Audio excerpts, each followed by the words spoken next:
Bonjour, que la paix soit sur vous. Je ne vais pas parler des mœurs d'Éric Zemmour, je vais parler des idées qu'il défend, des valeurs qu'il partage, notamment à la jeunesse. Éric Zemmour est contre la famille française traditionnelle et contre ses valeurs. On va le voir ici par un extrait de son livre Le Premier Sexe. Je cite. Nous étions perdus, la voiture revenait sans cesse au même carrefour.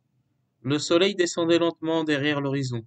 La campagne provençale étalait ses charmes d'une fin d'été. Mais nous ne prenions pas la peine de les admirer. Mon chauffeur avait le rire gêné.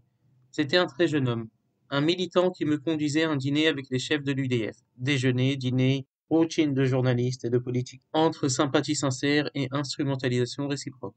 On m'a confié un jeune qui n'a pas eu le choix. La discussion entre nous s'engage, moi pour dissimuler mon agacement, lui pour sceller son embarras. On parle de tout et de rien, de politique, de Bayrou, de Chirac. Il me dit qu'il a lu et aimé mon livre sur le président.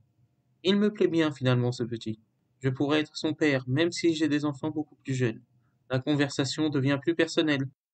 Je l'interroge sur ses études, ses ambitions, ses femmes. Il se récrie. 2 femmes. Il n'en a qu'une. Depuis 6 mois. Une militante aussi. Il est amoureux. Fidèle. Je joue l'incrédule. Il insiste. Je me moque sur le registre de la complicité entre garçons, confidence entre mecs. Une de perdue, 10 de retrouvée. À ton âge, franchement, quel âge as-tu? 22, 23? Il se cabre, se justifie. Avec mon ancienne petite amie, j'ai été infidèle. Cela ne m'a attiré que des ennuis. Non, non, je ne recommence plus. Je pouffe, goguenard. Je lui décris le ridicule d'une génération, la sienne. Je lui décris le ridicule d'une génération, la sienne, sagement accouplé à 20 ans comme on le serait à 60.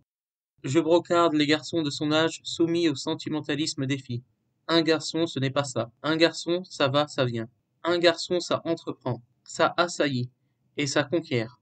Ça couche, sans aimer, pour le plaisir, et pas pour la vie. Ça n'a pas de forteresse imprenable, seulement des forteresses mal assiégées. Ça prend et ça jette un garçon. Ça goûte sans s'engager. C'est dans le multiple, et non dans l'unique. Casanova plutôt que la princesse de Clèves. On voit ici la vision de Zemmour de la famille française. Pour lui, la famille française traditionnelle, ce n'est pas la famille chrétienne, avec le mari fidèle à sa femme et la femme fidèle à son mari. Non, pour lui, la France, la famille française, c'est l'homme qui va à la conquête des femmes, qui trompe sa femme. C'est une vision bien triste, mais qui est une vision paradoxalement plus, c'est là où Zemmour a raison, des anciennes générations, en France en tout cas, plutôt que des nouvelles. Parmi les jeunes et ceux que je côtoie, à la fois des chrétiens et des musulmans, de plus en plus sont dans l'abstinence avant le mariage, ce qui est inimaginable pour un dévergondé gauchiste comme Éric Zemmour, pour un 68ard mental comme Éric Zemmour.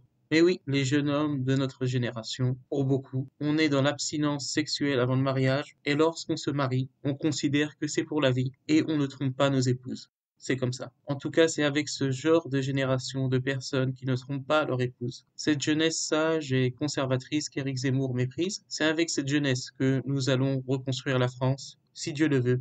Mais ce n'est pas la jeunesse dont veut Éric Zemmour. Il préfère de loin la jeunesse dévergondée de mai 68. Que Dieu vous bénisse et que Dieu vous garde.